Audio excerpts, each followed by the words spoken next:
Well, hello there everybody, my name is Cameron, and today we're going to be taking a quick look at one of Apple Arcade's newer releases, Neversong.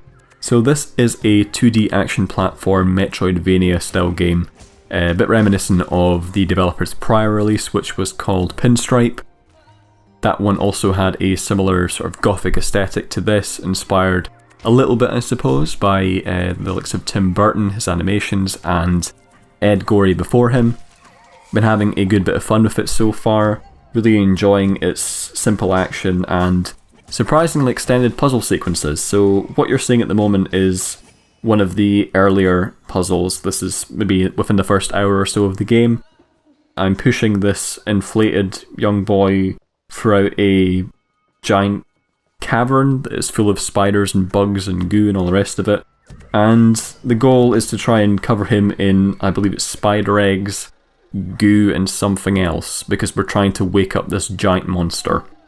So, bit of background I suppose, because that's a lot to take in. The game starts off, you are a little guy called Pete, who falls into a deep coma after having been out with his girlfriend, Ren. They get sort of ambushed and she gets kidnapped. The sheer shock of this having happened puts him into the coma in the first place. When he wakes up, he is in a weird nightmare reality where all of the adults have disappeared and the kids are just sort of wandering around looking for their parents, I guess.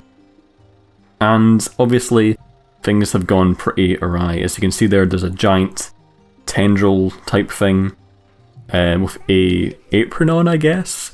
So just, yeah, I was saying earlier, the parents have disappeared.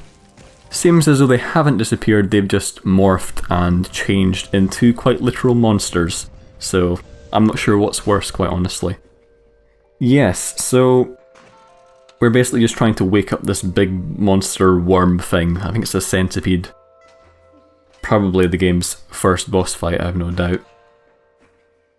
The Metroidvania elements are quite interesting. There's a hub town that you keep going back to, and progression comes in the form of music sheets, because one of the activities that you like to share with Ren was sort of learning the piano together. So at key points in the game you'll unlock new music sheets, and you can go back to the town. In Ren's house there is a piano, and playing a little tune on that will unlock a new part of her house, and usually inside there will be an item that you'll need to progress to a previously off-limit location. So for example, the first one is a baseball bat that allows you to break crates and other sort of environmental obstacles. One of the later ones I think is probably like an umbrella of sorts. I've seen umbrella symbols dotted around the place in the background, so I'd assume that's what it is.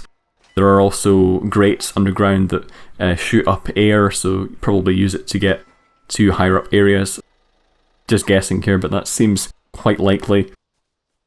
So I think we just need to cover him in one more thing, and then we can trigger this, no doubt, boss fight. Not looking forward to it, because this thing looks pretty nasty. Yeah, one other thing that's quite nasty is the cast of kids here. While everything is really heightened, especially in terms of the dialogue, they are quite brutal in a way that kids often are. So the kid that I'm rolling around here, although he has every right to be angry, what I'm doing to him is not ideal. He's really quite cutthroat in his words, and some of the things he says are genuinely hurtful and nasty, in, as I say, the way that kids sometimes are. So it looks like this is his mum that we've actually woken up here.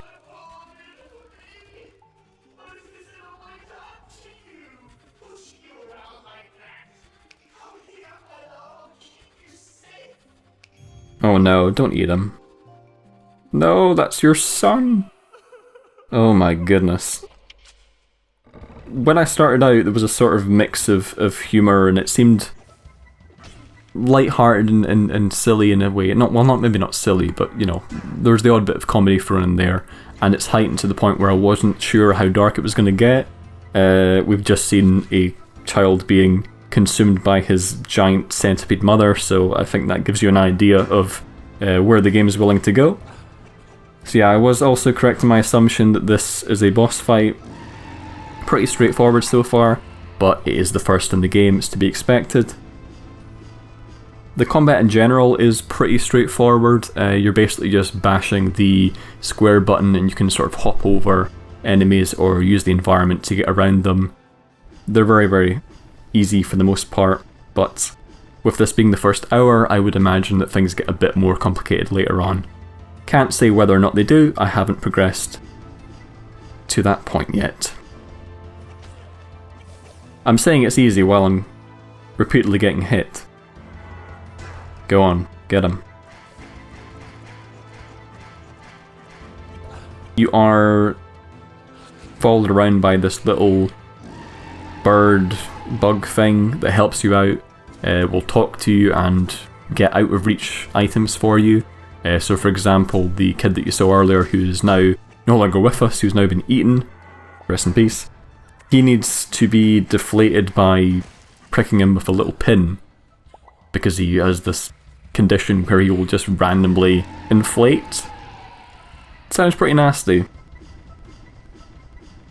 I'm trying to concentrate, I don't want to lose here. The embarrassment of losing on the first boss fight is too great a shame. You've seen a bit of the platforming, a bit of the puzzling. If you do want to play this one, it is on Apple Arcade at the moment. It is also on PC. So yeah, I think that'll do it for now, and I hope you've enjoyed this one. I've been Cameron. See you later. Bye bye.